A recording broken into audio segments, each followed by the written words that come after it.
20 minutes isn't particularly long, so I'm going to jump straight into it and give you a little bit of an overview about one of the very rudimentary but actually highly successful ways that we've been able to track some threat actors. So by way of very brief background, our team at PwC does a lot of incident response work around the world every year for clients. We also do a lot of research work on targeted threat actors that we haven't yet worked on incident response cases with. And sometimes, as many of you will have seen as well, it's actually really hard to get our hands on samples of a particular malware family, or the actors are getting better in many instances at actually protecting their payloads from being uploaded to VirusTotal and others.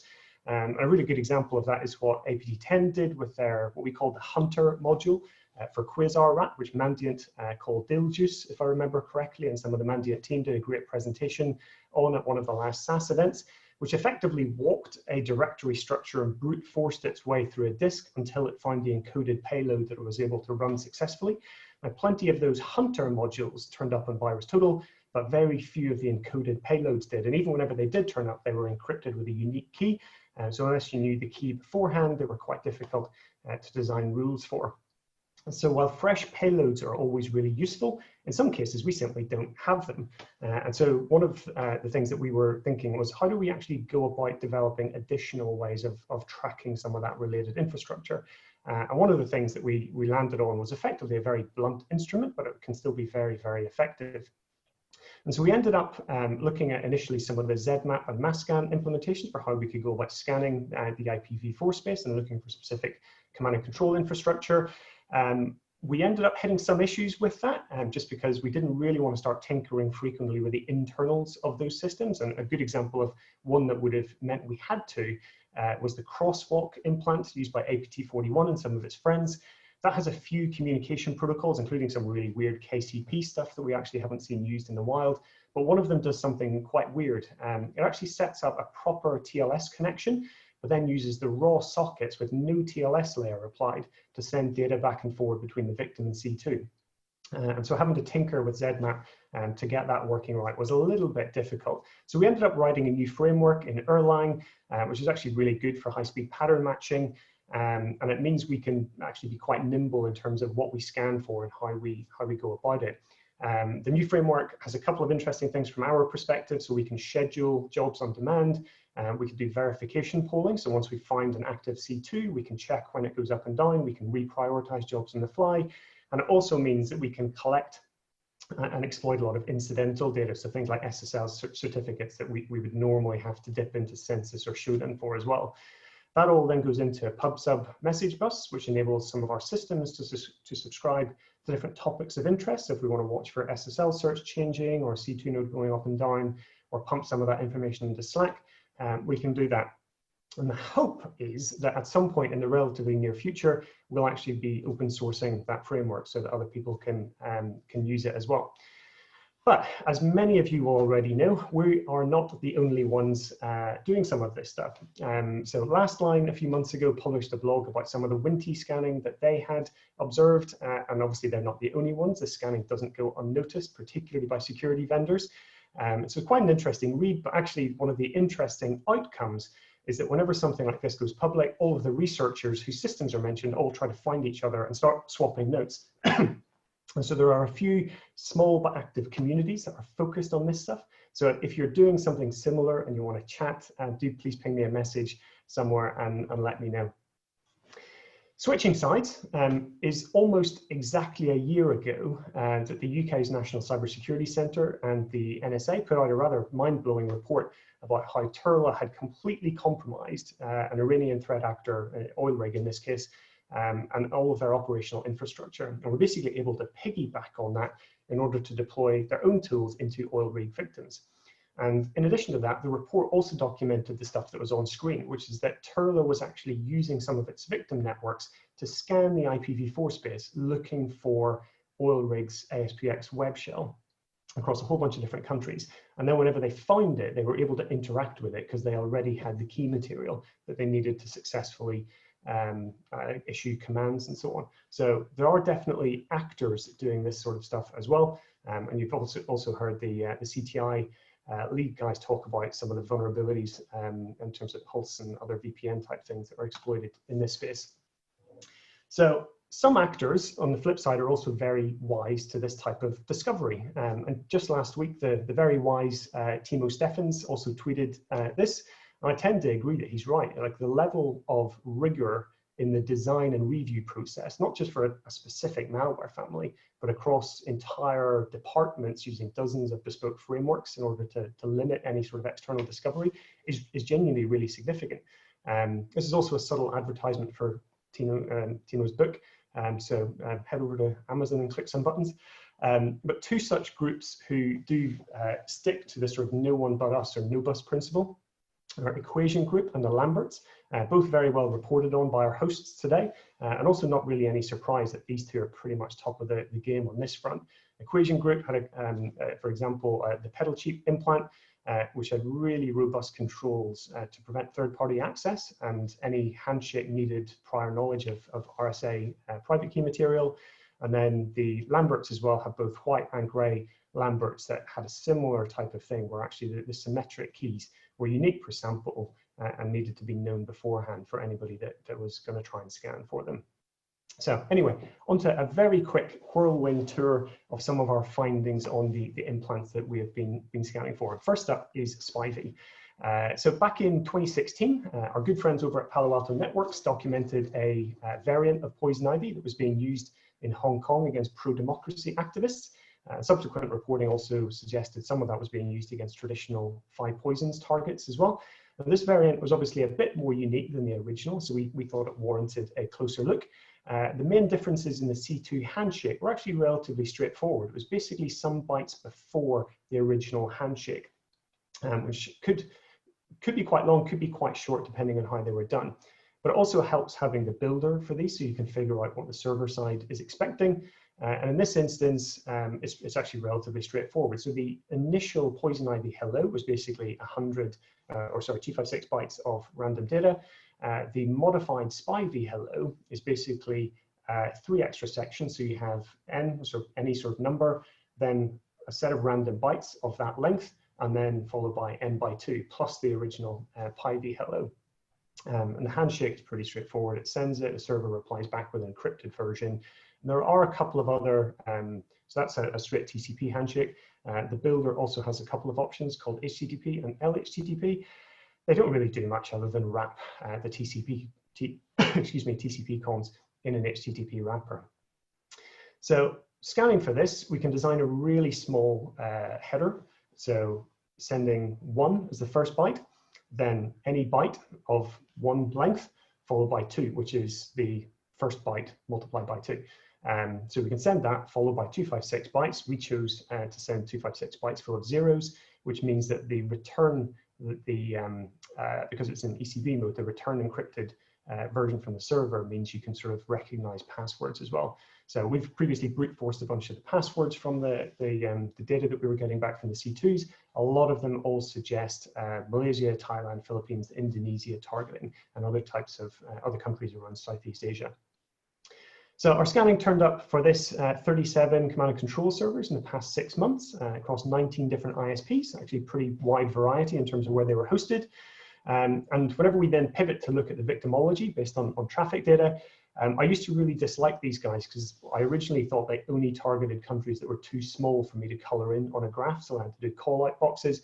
But we did find more recently some targeting of India and some other slightly larger countries as well. In India, for example, we've seen compromises of power companies and of aviation organizations. In Laos, we see some victims, but we're not 100% sure what they are.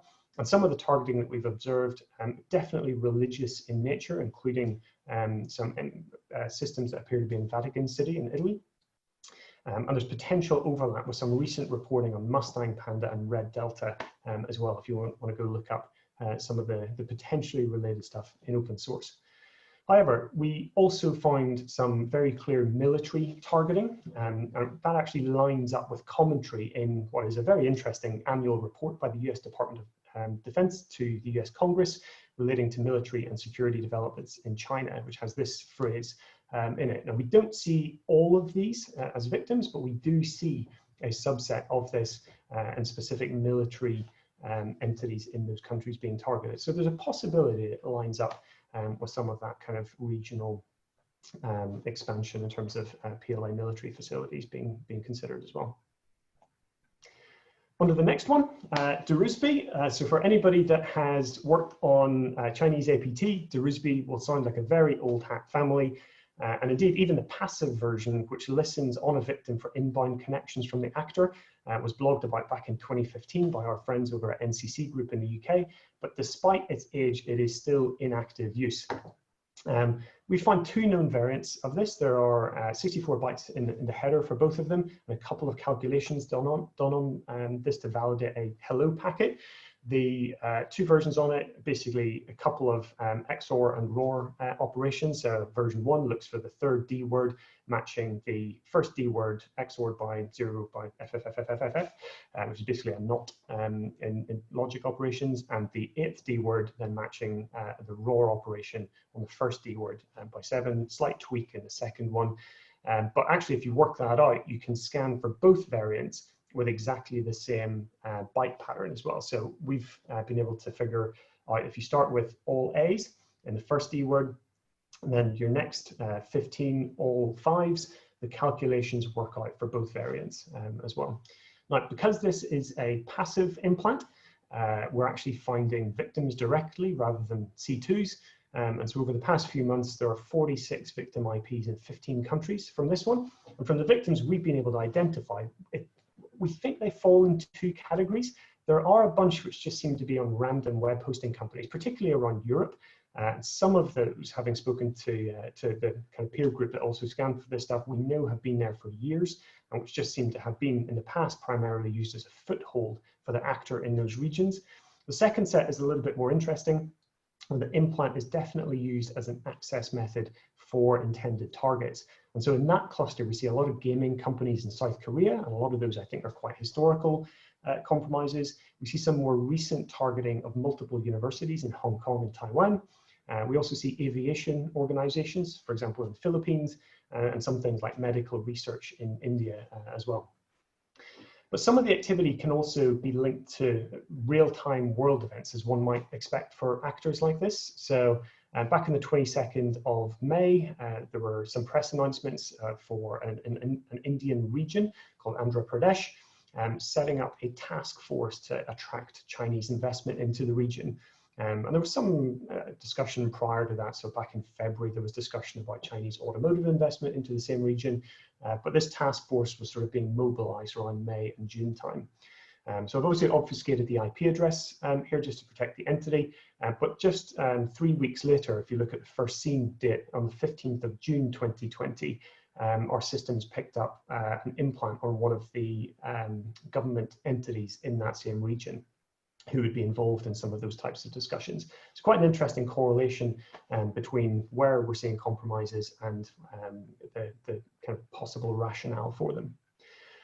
Some of this stuff also throws up from time to time some surprising connections. So back to yet another Palo Alto blog, this time something they called U-Boat Rat, which they blogged about back in 2017. And this is one of the implants that uses a dead drop resolver. So in this example at Palo Alto, we're talking about it was on GitHub. We have seen other services being used, and quite reminiscent of some of the stuff that APT17 used to do with the Zox PNG implant that used Microsoft TechNet and a few other sources for these dead drop resolvers. So it's basically looking for two tags on a web page, getting the content in the middle of that, and then decoding it, which gives it then the real C2 IP address to go and follow up on. And in this instance, we found a U-Boat dead drop resolver that had this base 64 string in it, which decoded to the C2 IP address in the middle of 60.250. And we also, from the De-Rusby scanning side of things, find the same IP address on a different port hosting the De-Rusby passive implant. And kind of like we've seen with some of the Winty passive implants, we think the actors are actually using that to administer the boxes, while the boxes are actually hosting C2 servers for other implants that are actually being used to target entities as well. It's quite an interesting just overlap. And obviously, no talk would be complete without reference to Winty at the minute. We see the same stuff, and obviously I've redacted most of the details in this, but a lot of the telco targeting that we were researching from Winty group, we also found both a Winty implant and a De-Rusby implant on exactly the same system in one of the Kazakh telcos as well. So again, just probably a little bit more than just a coincidence. So on to our next group. These guys are one of my favorites to keep track of. They took a very brief break during COVID, but have otherwise actually been pretty rampant over the past 12 months. And their main bespoke tooling can be traced all the way back to 2013. And we've sort of mapped out all of the evolutions on the way through. So 2014 actually had some relative stability in the first version of what they called HTTP browser, or sorry, what security researchers called HTTP browser at the time. 2015 saw some new sideloading combinations and the rewrite of HTTP browser into what we call HyperBro version 1234567 which is based on a value in the C2 handshake. 2016 saw a C++ implementation of that, and 2 new handshakes, all 3s or all 4s. 27 saw another version with 48484848, and actually they stuck with that for quite a long time. And the actor also has another family that they introduced, at least from our visibility, in January 2018, called either Focus Fjord, SysUpdate, or Soldier Trojan, depending on whose blogs or reporting or naming convention you read. But I'm not going to go into that today, even though you can actually scan for that one as well. So if we stick with the HyperBro one that's had that very long evolution, the initial handshake is actually pretty straightforward. You get this hello packet that has the header with either the kind of 4444444 value or 48484848, a couple of static values and some machine specific information. The server then responds with an OK message with a little bit of data appended on it, which matches the same kind of 4848 or kind of 4's value that the implant has sent. And then some bytes near the end of the packet that specify a specific command being issued to the victim. So that is something we can scan for as well, which gives us the C2s, which we can then dig through data to find victims for. And these guys are absolutely rampant in terms of some of the coverage they've got of victims. They genuinely have access to probably 100+ organizations. It's quite hard to distill the sectors down because some of it's quite varied. But there is a lot in higher education, a lot in technology, actually some in security as well, and particularly telecommunications and defense. But the Middle East is a massive focus for these guys. And if you break down a lot of the government targeting, it falls into either foreign affairs, which is where some of these guys originally got their name, known as Emissary Panda, justice, policing and security, trade, agriculture and environment as well. So really interesting to keep track of. Now, most of our scanning is to find rare or interesting things like the groups I've just been talking about, and quite often the hits are few and far between. So this is a very brief interlude on something on the very opposite end of the spectrum. And as you'll have heard in the very first talk today, it's pretty rare to find a ransomware intrusion these days that hasn't had Cobalt Strike as part of the post-exploitation toolkit. And we've seen this from the whole Emitet TrickBot Ryuk chain, Quackbot and the Doppelpaymer relationship, recent Wasted Locker and Ragnar Locker instances. And so we wanted to see how prevalent this was and how the infrastructure was distributed. I don't have time to go into a lot of the technical details, but just a couple of things for reference. So if we look at this 2,000+ C2 IP addresses that we've identified since June, and the 237 team servers that are associated with them, we see a huge footprint of this in US, China, Netherlands, Hong Kong, Japan, Singapore, Germany, and Great Britain as well. Now, a lot of that is legit, particularly if you look at the provider distribution on the right. So a lot of legit red teams host their stuff in Amazon. I think as soon as you get past kind of Amazon, Alibaba, DigitalOcean stuff, you start getting quite quickly into some of the more dodgy ISPs. I'm not sure if anybody's ever seen anything legit hosted on M24/7. I'd love to know if you have, but others, Chupa, Linode, Hostwinds, and so on, that's where you start getting into the kind of like the Doppelpaymer group and their preferred hosting providers like LeaseWeb and Hostwinds as well. So you can also get your hands on the configs for these. So the payloads, it's pretty easy to extract the configs out. A lot of people have been talking recently about clustering payloads and trying to keep track of this. Just a quick distribution of our visibility on the watermarks and some of the payloads. You'll see this huge skew towards this 1, 2, 3, 4, 5, 6, 7, 8 watermark on the left. That's some of the leaked or cracked versions that are being really heavily abused by the ransomware crews.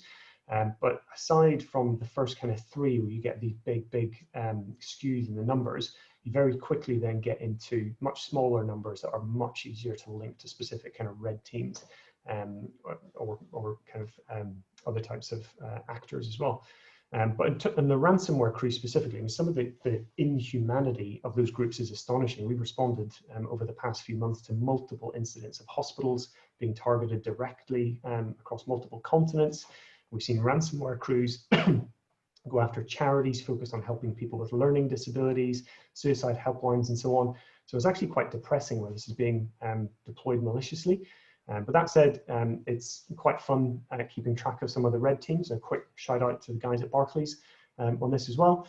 And just another quick shout out to Talos, who updated their paper about detecting this stuff a couple of weeks ago. So if you're responsible for defending any networks and you haven't read the Talos advice, please do. It's one of the best open source guides on this topic so far. And the UK NCSC also released a TLP Amber paper on this stuff in mid-September. So please do read that as well if you have access. And at some point, hopefully in the near future, we'll also try to publish some of our Cobalt Strike research on our GitHub page as well. So back to normal service and APT actors. At the last SAS, I touched briefly on some Winty use that was being really heavily geared toward telcos. Given the recent news about the APT41 indictments, it would be remiss of me not to flag the extent of the Winty compromises that we identified. But remember, this is just the passive Winty implant, none of the rest of the tooling used by APT41 or its friends. So at last count, we were up to 205 unique systems compromised across 26 countries, 95 unique organizations, if we're able to map the victim to a specific entity. And if we distill that down to just the telcos, it was 26 telcos, 12 countries, and 72 unique implants deployed across those telcos. So very, very significant footprint. If we look at that sector distribution as well, very significant footprints in obviously telcos, government, and academia were the next most significant ones. And we've done our best to notify a bunch of these organizations as well, but we are also still seeing some new Winty implants popping up as well. But since we've touched on APT41, we'll stick with them for another minute just to wrap up and talk about ShadowPad. So I kind of mentioned this as the new village bicycle because I think Winty was the old one. And we're tracking at least 5 distinct China-based actors using ShadowPad at the minute. So you've got the Barium/APT41 crew, you've got Copper, Tonto team, IceFog, which I think is also known as Dagger Panda, APT23, which I think is Keyboy, and then one that we call Red Chimera internally, which I think is called Wet Panda by CrowdStrike, although there's not a huge amount in open source on it. And the modular architecture of ShadowPad is actually really well done. It's got 5 default plugins distributed. So it's got online, which manages C2. It's got a C2 worker, so either DNS, HTTP, HTTPS to handle a specific protocol. Install, which is responsible for persistence, config, which then handles service names and C2 domains and so on, and plugins, which kind of does what it says on the tin and loads more plugins from the local system. So you can catch ShadowPad in various ways, and some of this was published in a paper by Positive Technologies recently as well. There are certificates you can track. You can look for some of the weirdisms in how the C2 servers using HTTP respond, or you can actually emulate the protocol. The protocol itself is actually not that difficult to emulate. I'll skip a little bit of the detail in the interest of time, but for example, you can build a C2 packet using specific values that it expects for the module and the command, and then give it a size of 0 for the compressed data length. And the C2 server will respond with an OK message for that, rather than a 404 message. So you can kind of use this to get your hands on some of the C2 info. And again, if we match the C2 back to the victimology, there is a really wide distribution of this stuff. There are some of the groups that obviously focus on slightly different areas, but ShadowPad does get around, and particularly whenever it comes to infrastructure and like big capital projects in and around India and Russia and some of the telco networks span those places as well. So a little bit of a sort of conundrum to wrap up with. Back in 2017, Fortinet published this blog about Poison Ivy C++. It's so named because of a string in the implant rather than any other similarity to Poison Ivy in the code base. But actually, we stumbled across this because we were looking for the custom PE loader that was being used to load ShadowPad. And we then ended up finding some of these Poison Ivy C++ samples. So obviously we can see ShadowPad and this loader being used by several groups, so the IceFog guys, the Tonto team guys, APT41 guys, maybe they might be the original developers of it, but we also see this Poison Ivy C++ implant using the same loader. So there's always plenty to muddy the water whenever it comes to APT1 and its friends, but suffice to say, if anybody's got more info on this, we'd love to chat about it. But otherwise, happy to leave it as an exercise to anybody with access to the rather impressive Kaspersky attribution engine to see what falls out. And just to finish with, while ShadowPad was already a fairly impressive framework, the authors appear to be far from done with it. So we've seen multiple variants, different forks since its introduction. We've seen differences between modules that are embedded by default in early versions versus loaded separately in the later versions. And we also see, I think it's 16, 17 different modules that we've been able to parse out of different binaries that we've got our hands on so far. And a new fork that I think the most recent sample we have was late May 2020. So that seems to be on a kind of fairly active development track. So this implant just generally is well worth keeping an eye out for on corporate networks, and particularly if you are a telco.